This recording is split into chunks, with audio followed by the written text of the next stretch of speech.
মধ্য স্পেনের শহর টলেডো ইউনেস্কো 1986 সালে এটিকে ওয়ার্ল্ড হেরিটেজ হিসেবে ঘোষণা করে। বিভিন্ন সময়ে মুসলিম, খ্রিস্টান ও ইহুদিদের আধিপত্য থাকায় একে তিন সংস্কৃতির শহরও বলা হয়ে থাকে। পুরো শহর জুড়েই দেখার মতো রয়েছে অনেক কিছু। এর মধ্যে সেন্ট মেরিস ক্যাথেড্রাল, এল Greco trail, সেন্ডা ইকোলজিকা, Sanat cruise museum উল্লেখযোগ্য। লন্ডন প্রতিনিধি শোয়েব কবিরের রিপোর্ট।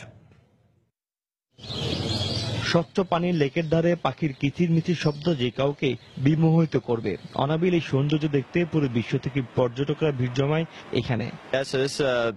ঘুরে বেড়ানোর জন্য টলেডো খুবই সুন্দর জায়গা। আমি অনেক ছবি তুলেছি। এখানকার আবহাওয়া খুব ভালো।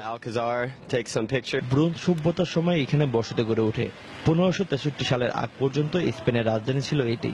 পুরনো ভবন ও দেয়ালে ঘেরা এই শহরের আঁকাবাঁকা রাস্তায় হাঁটলে মনে হবে যেন মধ্যযুগীয় কোনো সভ্যতায় দাঁড়িয়ে আছেন।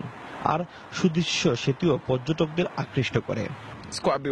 টলেডো দারুণ জায়গা। এ শহরের উঁচু উঁচু পাহাড়, সেতু, দোকান সবকিছুই দেখার মতো। আমি এখানকার অপরূপ দৃশ্য দারুণ উপভোগ করছি।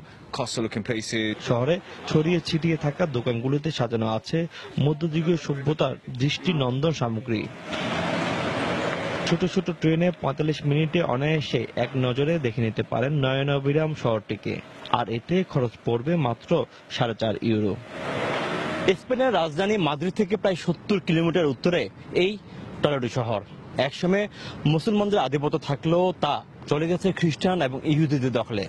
তবে হারানি এই সৌন্দর্য এবং জৌলুস। আর এই সৌন্দর্য দেখার জন্য প্রতিদিন ভিড় জমায় পুরো বিশ্ব থেকে আসা হাজার হাজার দর্শনার্থীরা। তারা এখনো মুগ্ধ হয়ে ওঠে এই টলেডো শহরের সৌন্দর্য দেখে। টলেডো শহর থেকে শোয়েব কবির, সময় সংবাদ।